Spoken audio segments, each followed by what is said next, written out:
आप तमाम शिक्षक गणों को मैं संतोष यादव इस चैनल के माध्यम से स्वागत करता हूं। आइए आज हम झारखंड टीएनए एग्जाम जो सेकेंड राउंड आपका नवंबर में होना है उसके लिए गणित का सिलेबस आधारित महत्वपूर्ण एमसीक्यू टेस्ट लेकर के आया हूं और आप लोग अंत तक बने रहिएगा और पूरे प्रश्न को समझिएगा। ठीक है, बेस्ट ये प्रश्न जो है बेस्ट इंपोर्टेंट प्रश्न है, सभी टॉपिक से हमने प्रश्न लेकर के आया है। ठीक है, तो यदि आप मेरे चैनल पर पहली बार विजिट किए होंगे तो चैनल को जरूर सब्सक्राइब कर लीजिएगा ताकि मैं आगामी टीएनए के लिए बहुत सारे यहाँ पर प्रैक्टिस सेट लेकर के आने वाला हूँ जिसका नोटिफिकेशन आप तक सबसे पहले पहुंच पाएगा। ठीक है, जब आप चैनल को सब्सक्राइब करके रखिएगा। तो चलिए हम लोग देखते हैं प्रश्न नेक्स्ट। प्रश्न नंबर फर्स्ट देखेंगे हम लोग।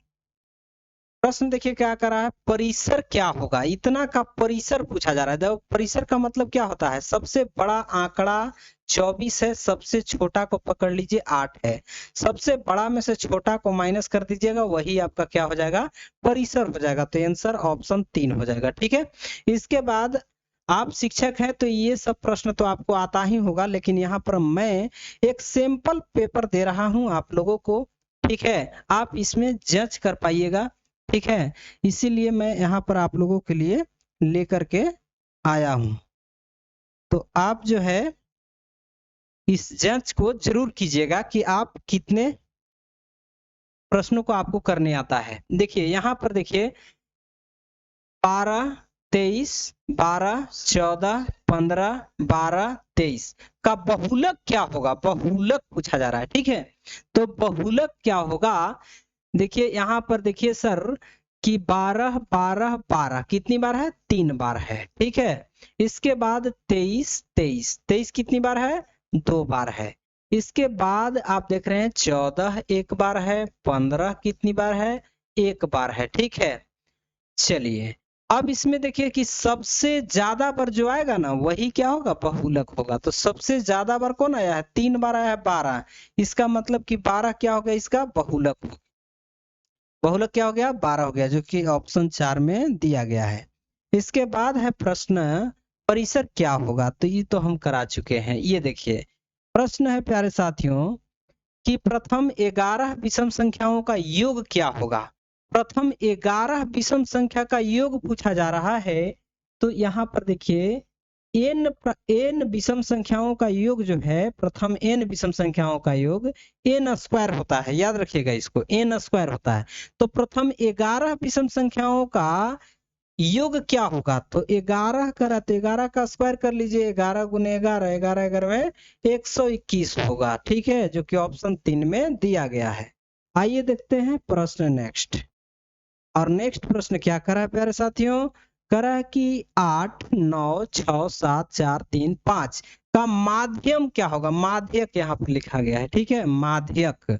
देखिए माध्यक जब भी निकालना है तो इसको हम लोग आरोही या तो अवरोही क्रम में सजाते हैं। तो सजा लीजिए, सबसे छोटा 3 है, इसके बाद क्या है आपका 5 है, इसके बाद इससे पहले 4 भी है, देखिए यहाँ पर 4 है, 3 है, 4 है, 5 है, हो गया।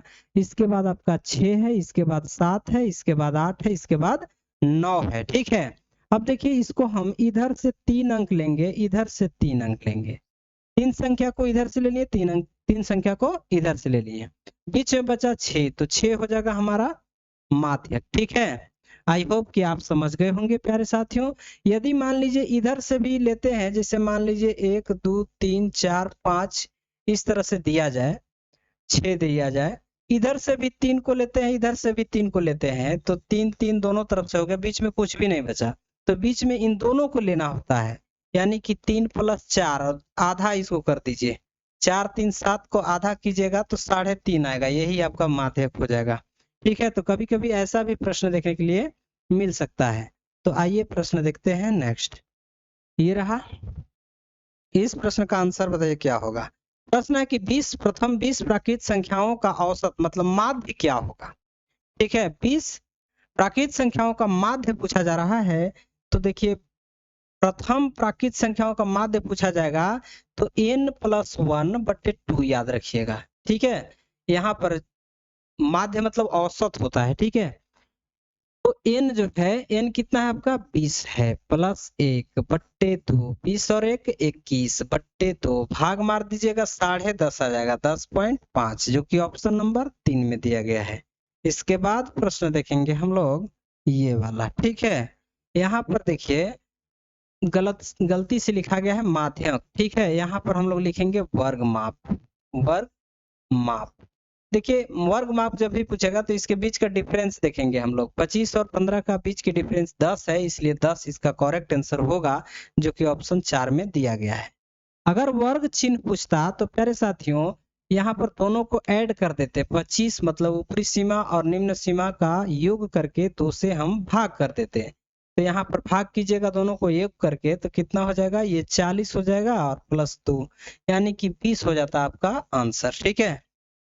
चलिए प्रश्न देखेंगे ये वाला, देखिए करा है प्यारे साथियों ध्यान दीजिएगा, दो ऋण पूर्णांकों का योगफल क्या होगा। ऋण पूर्णांकों का योग, ऋण पूर्णांकों का योगफल, योगफल मतलब जोड़। जैसे मान लीजिए -2 एक ले लिए और -3 ले लिए, दोनों का जोड़ पूछा जा रहा है।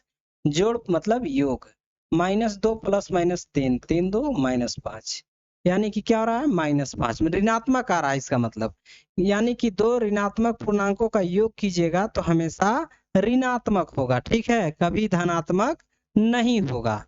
जैसे एक और उदाहरण लेते हैं, जैसे मान लीजिए -1 ले लिए और एक -3 ले लिया, दोनों का क्या कीजिएगा योग कीजिएगा। तो -1 और -3 प्लस माइनस माइनस और ये हो जाएगा -4 जो कि ऋणात्मक आ रहा है। यानी कि दो ऋणात्मक संख्याओं का योगफल क्या होता है, हमेशा ऋणात्मक होता है, याद रखिएगा। इसके बाद प्रश्न देखेंगे नेक्स्ट, देखिए -14 गुने -6 बराबर डॉट डॉट डॉट ना, मतलब क्या होगा। देखिए ऋणात्मक ऋणात्मक गुने ऋणात्मक क्या होता है, हमेशा याद रखिएगा, ऋणात्मक गुने ऋणात्मक धनात्मक होता है और धनात्मक गुने धनात्मक धनात्मक होता है, ठीक है। और यहाँ पर देखिए एक ऋणात्मक रहेगा एक धनात्मक रहेगा तो माइनस होगा, यानी कि ऋणात्मक होगा, और एक धनात्मक और एक ऋणात्मक होगा तो हमेशा माइनस होगा। ये चार चीजों को आप याद रख लीजिएगा, ठीक है। इसको याद भी करना नहीं है, ऐसे याद हो जाएगा। देखिए एक रकम के रहेगा तो जोड़ का चिन्ह, एक रकम का रहेगा तो जोड़ का चिन्ह, है ना, माइनस माइनस गुना तो प्लस, प्लस प्लस गुना तो प्लस, यानी कि एक रंग का है तो चिन्ह जोड़ का होगा और दो रंग का है तो चिन्ह माइनस का होगा प्यारे साथियों गुना में, ठीक है। जैसे एक माइनस प्लस, यहाँ प्लस माइनस तो यहाँ चिन्ह क्या है माइनस का। तो एक रंग का गुना में रहेगा चिन्ह तो क्या होगा प्लस का होगा, और दो रंग का रहेगा तो माइनस होगा। आई होप कि आप समझ गए होंगे। तो माइनस माइनस क्या होगा प्लस, 14 छक 84 प्लस 84 यहाँ पर ऑप्शन दिया गया है, करेक्ट आंसर होगा, ठीक है। चलिए प्रश्न ये वाला देखिए, प्रश्न है कि दो संख्याओं का योगफल 120 है, उनमें से एक संख्या 75 है तो दूसरी संख्या ज्ञात कीजिए। यहाँ पर दो संख्या दिया गया है जिसका योग 120 है और इसमें से एक संख्या 75 है। देखिए दोनों का योग में से एगो घटा दीजिएगा तो एगो ऑटोमेटिक बच जाएगा, ठीक है। 10 में से 5 घटाइएगा 5, यहाँ पर 11 7 4 11 यानी कि 45 बच रहा है जो कि ऑप्शन 2 में दिया गया है प्यारे साथियों। प्रश्न करेंगे नेक्स्ट, ये रहा स्क्रीन पे, और इस प्रश्न का आंसर बताइए क्या होगा। देखिए यहाँ पर 0.004 गुने 0.012, ठीक है, इसको क्या करना है गुना करना है। देखिए 4 गुने 12 12 चौके 48, पहले अंक को गुना कर लीजिए, 3 अंक के बाद इसमें पॉइंट है, 3 अंक के बाद इसमें, 6 अंक के बाद पॉइंट लगा लीजिए, 2 अंक है और 4 अंक और इसमें जीरो लगा लीजिए और पॉइंट बैठा दीजिए इधर, 100 पीस के लिए एक जीरो लगा दीजिए, यही करेक्ट आंसर होगा। यानी कि 0 0 4 बार इसके बाद 48, 0 0 4 बार 48, ऑप्शन नंबर 3 करेक्ट होगा, ठीक है। इसके बाद प्रश्न हम लोग देखेंगे ये वाला, ठीक है, बेहद शानदार प्रश्न है। देखिए प्रश्न क्या कर रहा है, यहाँ पर प्रश्न जो है करा कि निम्नलिखित में पाइथागोरस त्रिक है, ठीक है, त्रिक है मतलब कौन है। देखिए पाइथागोरस त्रिक का मतलब होता है कि जैसे मान लीजिए समकोण त्रिभुज है, इसके सामने वाला कर्ण होता है, ठीक है, और ये वाला लंब होता है और ये वाला आधार होता है, आपको पता है। और पाइथागोरस त्रिक कहता है कि सबसे बड़ी भुजा जो कर्ण है उसका कर्ण का वर्ग बराबर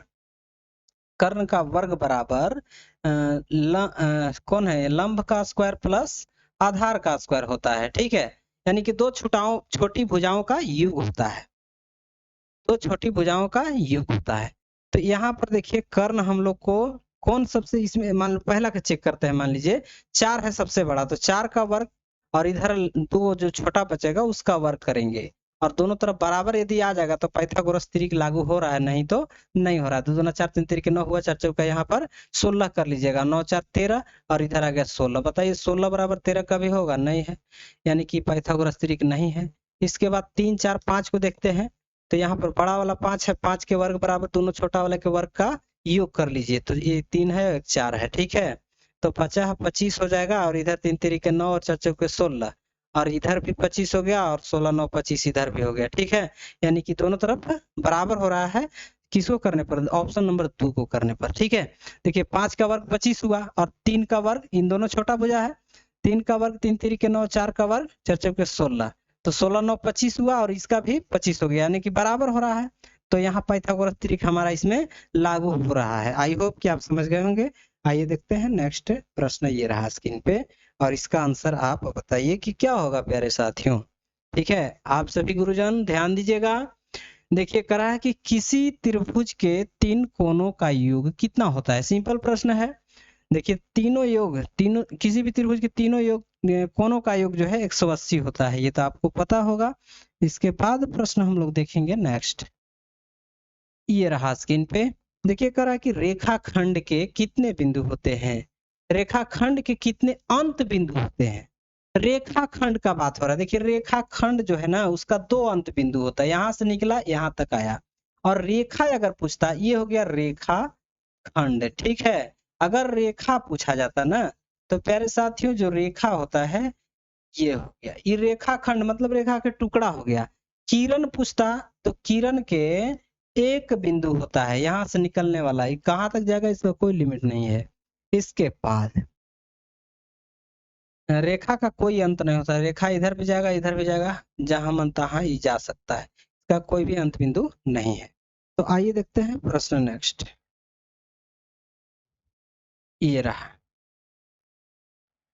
देखिए प्रश्न है कि किसी वर्गाकार सतह पर सतह का परिमाप, वर्गाकार, वर्ग किसको कहते हैं? जिसके चारों भुजाओं की किनारों की लंबाई बराबर होती है।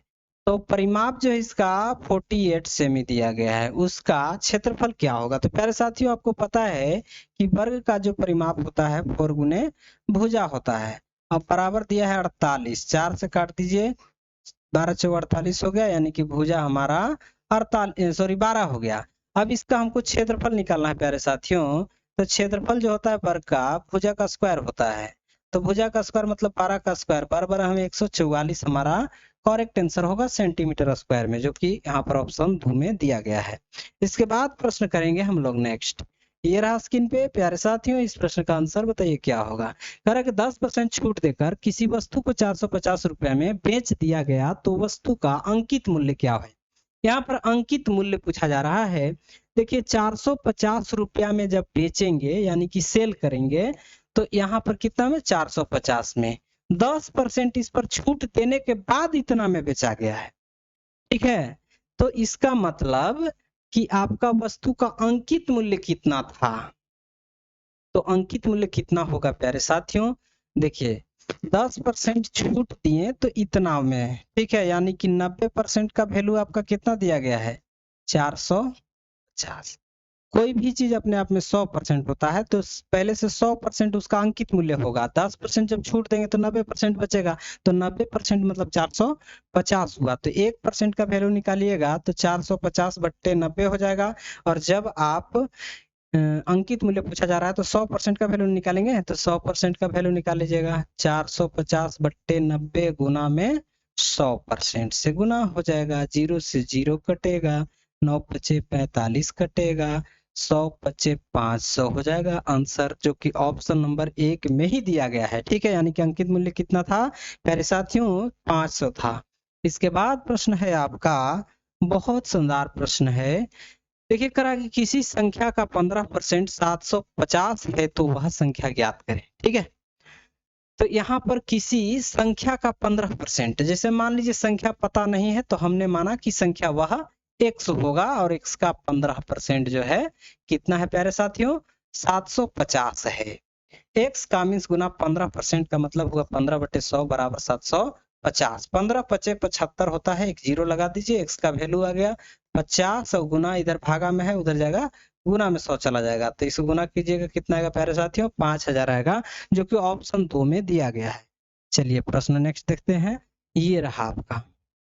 प्यारे साथियों इस प्रश्न में बहुत से लोग गलती करते हैं। गलती क्या करते हैं, देखिए यहाँ पर देखिए 2457 है, में कितने सैकड़े हैं।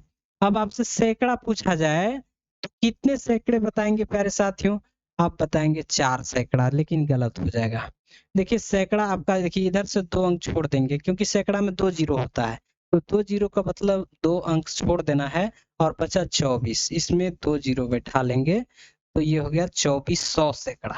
ठीक है, यानी कि 24 सैकड़ा कह सकते हैं, 24 सैकड़ा, 2 जीरो तो आपका सैकड़ा में चला जाएगा, तो 24 सैकड़ा जो कि ऑप्शन नंबर 4 में दिया गया है। ठीक है, इसके बाद नंबर ये रहा सेकेंड। देखिए इसका आंसर क्या होगा प्यारे साथियों, कह रहा है कि 2 किलोग्राम 23 ग्राम कितना किलोग्राम है, यानी कि इसको क्या करना है, देखिए 2 किलो ग्राम को ग्राम में बदलेंगे 2000 होगा, और 23 इसमें और जोड़ लीजिए ग्राम में है, ये क्या होगा 2023 ग्राम हो जाएगा। इसको किलोग्राम में बदलिएगा तो 1000 से भाग मारिएगा, 3 अंक के बाद पॉइंट लगा दीजिएगा, 2.023 करेक्ट आंसर होगा।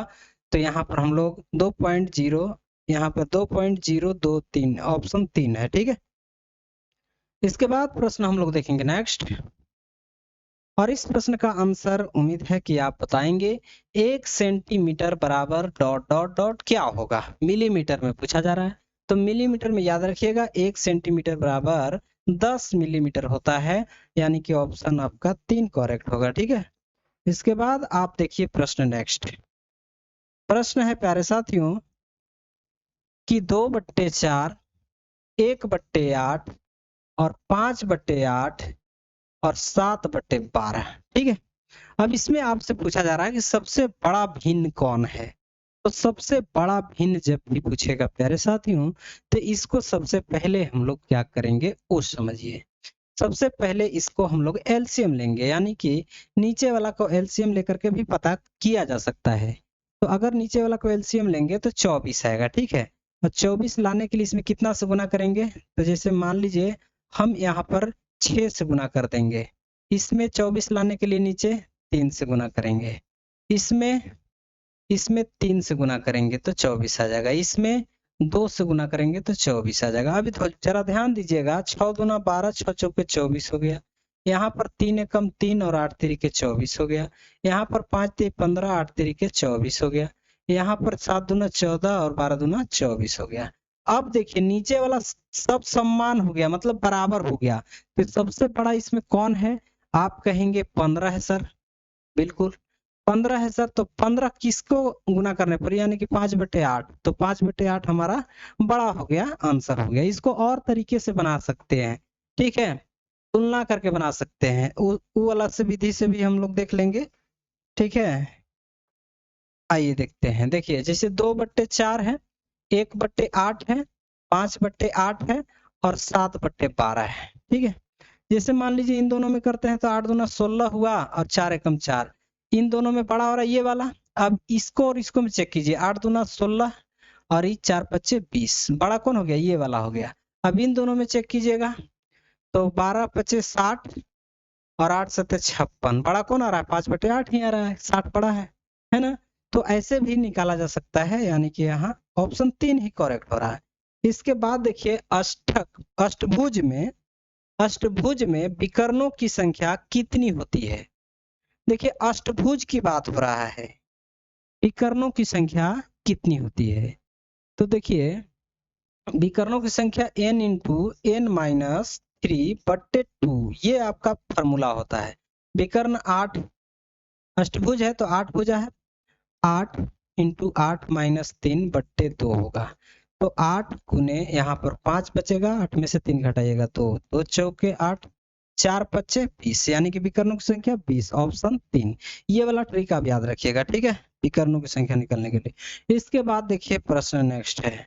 प्रश्न है प्यारे साथियों कि ज्योमेट्री बॉक्स का आकार कैसा होता है। ज्योमेट्री बॉक्स जो होता है प्यारे साथियों वो कैसा होता है, तो आप कहेंगे कि सर घनाभाकार होता है। ठीक है, एक ईंट के आकार भी पूछा जाएगा तो वो भी घनाभाकार होगा। ठीक है, वो भी क्या होगा, घनाभाकार होगा।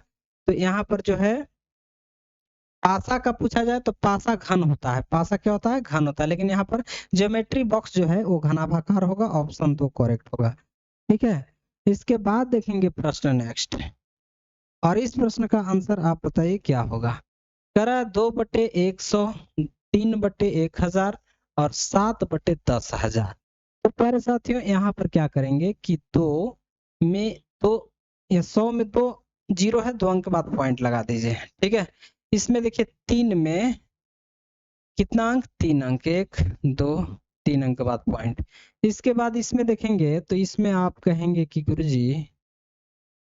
गुरुजी 7 के बाद कितने अंक, 1 2 3 4 अंक के बाद पॉइंट, 1 2 3 4 अंक के बाद पॉइंट लगा दीजिए। अब सबको ऐड करना है तो ऐड कीजिएगा ना, तो ये कितना आएगा जानते हैं, 7 आएगा, 3 आएगा, 2 आएगा, 0 आएगा, 0 आएगा। ये ऑप्शन जो दिखाई दे रहा होगा उसी को मारेंगे, ऑप्शन नंबर 3 में है। ठीक है, इसके बाद प्रश्न आप देखिए ये वाला।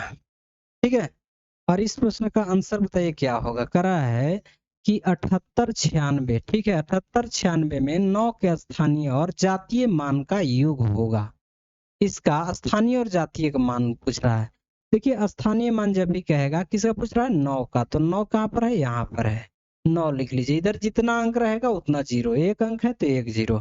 फिर 9 का जातीय मान क्या होगा, 9 ही होगा। ठीक है, इसके बाद दोनों का क्या पूछ रहा है, योग, योग मतलब जोड़, इसको ऐड कीजिएगा 99 आएगा, जो कि ऑप्शन 1 में दिया गया है। ठीक है, ये वाला प्रश्न देखिए प्यारे साथियों, यहाँ पर कह रहा है कि 160 का समपूरक कितना होगा। 160 का समपूरक तो 180 होता है समपूरक, इसको माइनस कीजिएगा तो कितना आएगा, 20 डिग्री। यही करेक्ट आंसर होगा जो कि ऑप्शन 2 में दिया गया है। इसके बाद सभी गुरुजन ध्यान दीजिएगा, क्वेश्चन है कि किसी वृत्त की त्रिज्याओं का अनुपात 2:3 हो तो उसके क्षेत्रफल का अनुपात क्या होगा। समझिएगा, देखिए किसी वृत्त का त्रिज्या का अनुपात दिया है तो उसके क्षेत्रफल, देखिए वृत्त का क्षेत्रफल पाई आर स्क्वायर होता है, पाई आर स्क्वायर होता है। इसका अनुपात r1 r2 मान लीजिए, कोई दिक्कत, पाई से पाई कैंसिल होगा, r1 इसको मान लीजिए, r2 इसको मान लीजिए। ठीक है, अब देखिए r1 आपका 2 रहेगा तो 2 का स्क्वायर, 3 का स्क्वायर नीचे हो जाएगा r2, और यहाँ 2 दूना 4 हो गया, 3 तिरिके 9, यानी कि कह सकते हैं कि 4:9 क्या होगा प्यारे साथियों, आंसर होगा। तो 4:9 जो है आपका ऑप्शन नंबर 4 मान लेते हैं कि 4.9 है। ठीक है, ऑप्शन 4 नहीं सेट किया गया है तो 4.9 इसका करेक्ट आंसर होगा। इसके बाद आपका यहीं पर क्लास आज द एंड करता है। ठीक है, आप लोगों को ये क्लास अच्छा लगा तो चैनल सब्सक्राइब कीजिएगा। आगामी वीडियो मैं टीएन एग्जाम के लेकर के आने वाला हूं, इसलिए आप लोग इस चैनल पर बने रहिएगा और बने रहने के लिए चैनल को सब्सक्राइब कर दीजिएगा। ठीक है, अभी तक आप मेरे चैनल पर बने हुए हैं इसके लिए आपको बहुत बहुत धन्यवाद।